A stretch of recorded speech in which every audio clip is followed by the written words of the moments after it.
Hi guys, welcome to cricket Venkatesh.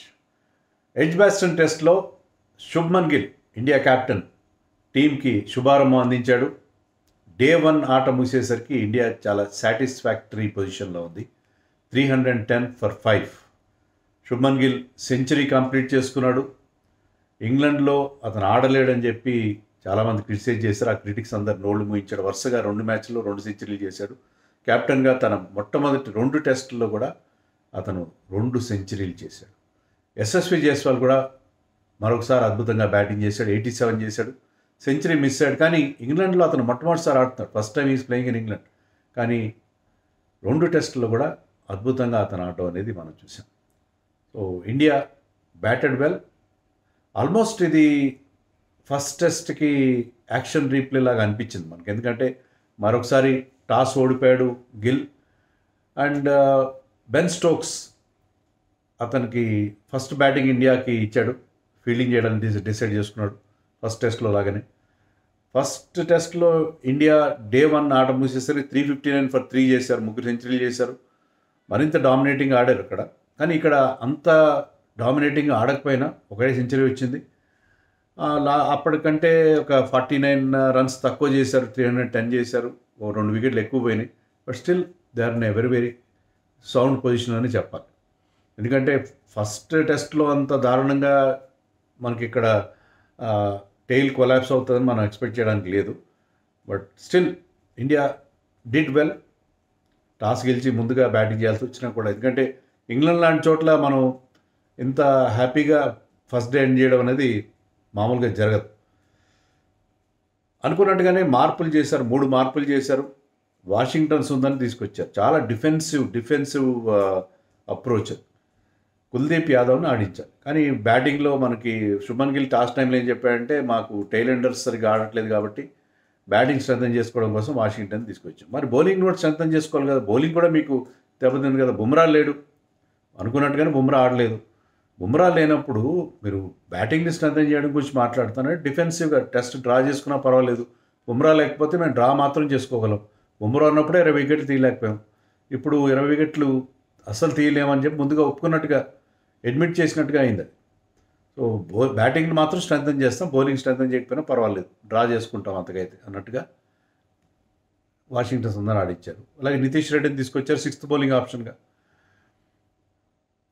Sai సుదర్శన్ని drop చేశారు. అతను బాగానే ఆడాడు సెకండ్ ఇన్నింగ్స్లో ఫస్ట్ టెస్ట్లో. సో శుభ్మన్ గిల్ చెప్పాడు కదా, చాలా సెక్యూర్గా ఉంటుంది మాకు పరిస్థితి, కంఫర్టబుల్గా ఉంటారు, సెక్యూర్ అంటే ఆ ప్లేయర్స్కి ఆ సెక్యూరిటీ క్రియేట్ చేస్తాం. మరి ఫస్ట్ టెస్ట్ ఆడిన ప్లేయర్కి సెకండ్ టెస్ట్లో ఛాన్స్ ఇవ్వకపోతే ఎట్లా? బట్ వాట్ ఎవర్, అంటే కొన్ని మార్పులు చేసుకున్నారు వాళ్ళు, కొంత కంపల్షన్స్ కూడా ఉన్నాయి. అలాగే బుమ్రా ప్లేస్లో ఆకాశ్దీప్ వచ్చాడు. సో ఆ 3 మార్పులు చేసి ప్రసిద్ధ్ కృష్ణ కంటిన్యూ చేశాడు after giving so many runs in the first test match, leaking so many runs. So మనం అనుకున్నట్టుగానే గౌతమ్ గంభీర్ సెలెక్షన్ ప్రాసెస్ ఇలానే ఉంటుంది. But day 1 has been satisfying for India. KL Rahul 26 balls ఆడాడు. కొంచెం టెంటేటివ్గా అనిపించాడు ఫస్ట్ టెస్ట్లో. అంత బాగా ఆడిన రాహుల్ ఇక్కడ ఎందుకనో అంటే England bowlers particularly Chris Woakes bowled brilliantly. Chris Woakes బాల్ని స్వింగ్ చేశాడు కొంతవరకు.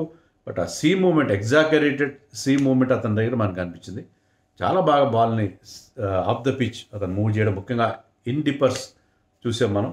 అది కరుణ్ నాయర్ని ఇబ్బంది పెట్టి, రాహుల్ని ఇబ్బంది పెట్టి. So Chris Woakes first test had a very very ordinary display in the first test. But ఇక్కడ అద్భుతంగా స్టార్ట్ చేసాడు. అతను ఒక్కడే most effective bowler. Ben Stokes కూడా కొంతవరకు పర్వాలేదు. And Brydon cars and Josh tongue once again extremely disappointing. But Josh tongue ఇప్పుడు కాదు కదా, అతను టెయిల్ ఎండర్స్ మీద తన ప్రతాపం చూపిస్తాడు. Josh tongue went for lot of runs actually. So Rahul తొందరగా అవుట్ అయిపోయాడు. జస్ట్ 2 runs చేశాడు 26 బాల్స్ ఆడి కూడా. అతను హీ ప్లేడ్ ఆన్. ఒక బాల్ ఆడే ప్రయత్నంలో అది బ్యాట్కి తగిలి స్టంప్స్ మీదకి వెళ్ళిపోయింది వోక్స్ బౌలింగ్లోనే. సో స్టార్టింగ్లోనే ఒక వికెట్ పడింది మనకి. But Jaiswal started off very well. And Karun Nair number 3లో వచ్చాడు, సాయి సుదర్శన్ లేడు కాబట్టి. అండ్ అతను కూడా కొన్ని యాంగ్షియస్ మూమెంట్స్ కనిపించినాయి, కొన్ని అంపైర్స్ కాల్ అయినాయి. But he stayed there and played some flowing cover drives. కొన్ని మంచి షాట్స్ ఆడాడు. కానీ 30 రన్స్ చేసిన తర్వాత ఒక బాల్ సడన్లీ ఎక్స్ట్రా బౌన్స్ వచ్చింది. Brydon cars is tall bowler, అతను హీ ఎక్స్ట్రాడెడ్ సమ్ ఎక్స్ట్రా బౌన్స్, దానికి కొంచెం సర్ప్రైజ్ అయ్యాడు. ఆ లెంత్ని పికప్ చేసినట్టుగా లేదు అతను. సో దానివల్ల he has given a catch in the slips. So 30 runs చేశాడు Karun Nair, look good. 80 runs add చేశాడు జైస్వాల్తో కలిసి. So good partnership. లంచ్ సమీపిస్తుండగా అతను ఆడాడు. లంచ్ తర్వాత Gill and Yashasvi Jaiswal batted very well. Lunch ముందు కాస్త ఓవర్కాస్ట్ కండిషన్స్, లంచ్ తర్వాత మీకు ఎండ కాసింది అండ్ పిచ్లో పెద్దగా బౌలర్స్కి ఏమీ లేదు. బెన్ స్టోక్స్ ఎందుకు ఫీల్డింగ్ తీసుకున్నాడంటే వాళ్ళు 4th innings బాగా చేంజ్ చేస్తున్నారు కదా, ఇనీషియల్గా ఏమైనా హెల్ప్ ఉంటుంది. శుభన్ గిల్ కూడా అదే చెప్పాడు, మేము కానీ టాస్ గెలిస్తే ముందుగా బౌలింగ్ తీసుకున్నామని చెప్పి. But there is not much for the bowlers in that pitch. కానీ మనకి ఫస్ట్ టెస్ట్ లీడ్స్ టెస్ట్తో కంపేర్ చేస్తే ఆ సీమ్ మూమెంట్ అయితే కనిపించింది. ముఖ్యంగా when Chris Woakes was bowling. Chris Woakes bowling చేసినప్పుడు off the pitch ball move అవడం అనేది మనం చూసాం. సో లంచ్ తర్వాత ఇద్దరి మధ్య మంచి పార్ట్నర్షిప్ చూసాం, శుభ్మన్ గిల్ అండ్ యశస్వి మధ్య. I think they added some 80 odd runs. But Yashasvi century సమీపిస్తున్నాడు, చాలా క్విక్గా సెంచరీ చేయబోతున్నాడు, చాలా ఫ్లూయెంట్గా కనిపించాడు. As usual is very fluent on the off side. అలాగే బౌన్సర్లు వేసినా కూడా మంచి పుల్ షాట్లు ఆడాడు, కొన్ని కట్ షాట్లు ఆడాడు. సో ఈ was looking very good touch, very good touch. So Shubman Gill and Yashasvi ఏం ప్రూవ్ చేశారంటే Indian cricket is in safe hands in test matches. ఎలాంటి ఇబ్బంది లేదు, మంచి యంగ్ టాలెంట్ మనకు ఉంది, ఇంగ్లాండ్లో ఎక్కడైనా ఆడగలం అని చెప్పి వాళ్ళు ప్రూవ్ చేస్తున్నారు. సో జైస్వాల్కి one more century was very much there for the taking. ఆ టైంలో కొంచెం loose shot outside the off stump against Ben Stokes ఆడి అతను 87 దగ్గర అవుట్ అయిపోయాడు కట్ షాట్ ఆడే ప్రయత్నాలు. సో జైస్వాల్ మిస్ అయిపోయాడు century. And in walked Rishabh Pant చాలా సర్కంస్పెక్ట్గా, అంటే చాలా ఆచితూచి ఆడడం చూసాం మనం. ఎందుకంటే అతను ఎలాంటి ఫ్రిల్స్ లేవు. లాస్ట్ టైం మనం చూసాం కదా, ఫస్ట్ ఇన్నింగ్స్లో వచ్చి రావడంతోనే సెకండ్ బాల్కి charge down the wicket to Ben Stokes. అలాంటిది ఏం చేయలేదు, చాలా మెచ్యూర్డ్గా ఆడాడు అతను. అతనికి ఎక్కువ స్కోరింగ్ ఆపర్చునిటీస్ కూడా ఇవ్వలేదు ఇంగ్లాండ్ వాళ్ళు. అతను టైట్గా ఉంచితే అతనే వికెట్ సమర్పించుకోవడాన్ని అనుకున్నారేమో. సో అతనికి ఎక్కువ స్కోరింగ్ ఆపర్చునిటీస్ కూడా ఇవ్వలేదు. So they have good partnership, ఒక 47 runs partnership between Gill and Pant చూసాం. కానీ పంత్ ఎంతసేపు అని కామ్గా ఉండగలడు. అండ్ ఈ చార్జ్ డౌన్ ఒక మంచి ఫ్లైటెడ్ డెలివరీ ఇచ్చి ఊరించాడు షోయబ్ బషీర్.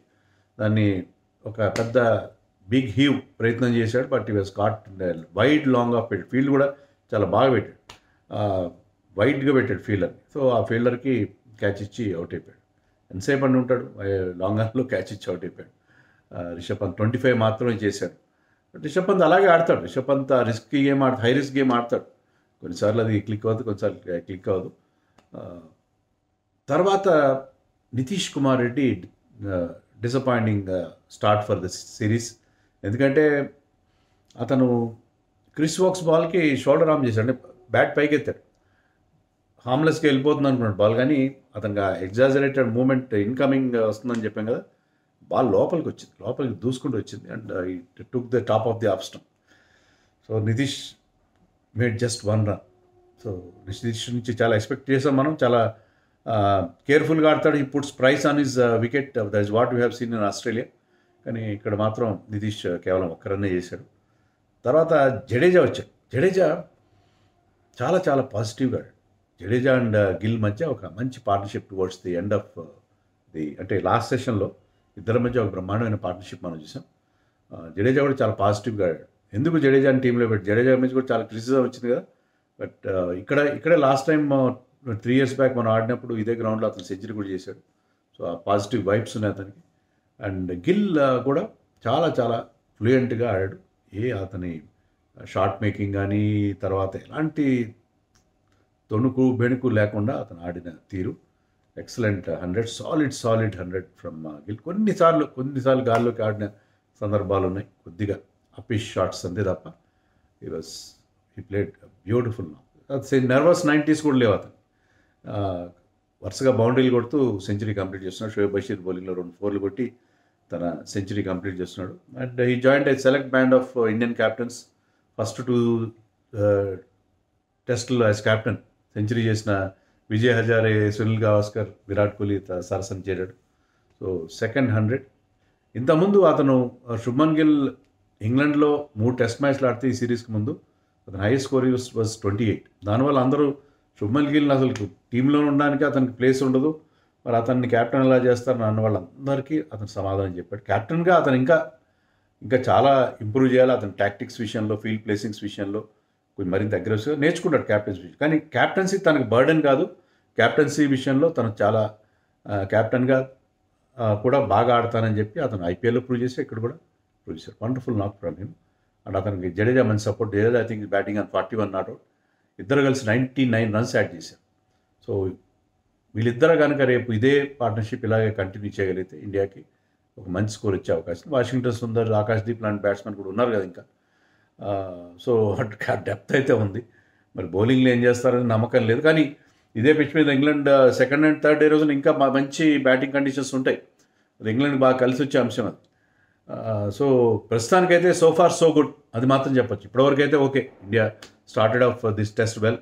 మార్నింగ్ కూడా నేను మన బ్యాటింగ్ విషయంలో బెంగలేదంటే బ్యాటింగే ఉంది, ఫస్ట్ మ్యాచ్ ఆడారు, ఇక్కడ చూడండి ఆల్అౌట్ అయిపోతారు అని చెప్పి చాలామంది కామెంట్స్ పెట్టారు. కానీ వాళ్ళ బౌలింగ్లో కూడా ఎలాంటి పసలేదు ఎక్సెప్ట్ క్రిస్ వోక్స్. మిగతా బౌలింగ్ అంటే మన బుమ్రా లేకపోతే మిగతా బౌలింగ్ ఎంత ఆర్డినరీగా అనిపించిందో బుమ్రాతో కంపారిజన్ కాదు, కానీ క్రిస్ వోక్స్ ఒక్కడే కాస్త ఎఫెక్టివ్గా అనిపించాడు. So India started off so well in this test match and let us see what happens tomorrow. రేపు కూడా వీళ్ళిద్దరు మంచి పార్ట్నర్షిప్ చేస్తే మనం ఫస్ట్ టెస్ట్లో చేసినట్టుగా 450 చేసే అవకాశం ఉంటుంది. Then we have to wait and see. మన బౌలర్స్ మీద కొన్ని ఆశలు పెట్టుకోవాలి, అంతే కదా.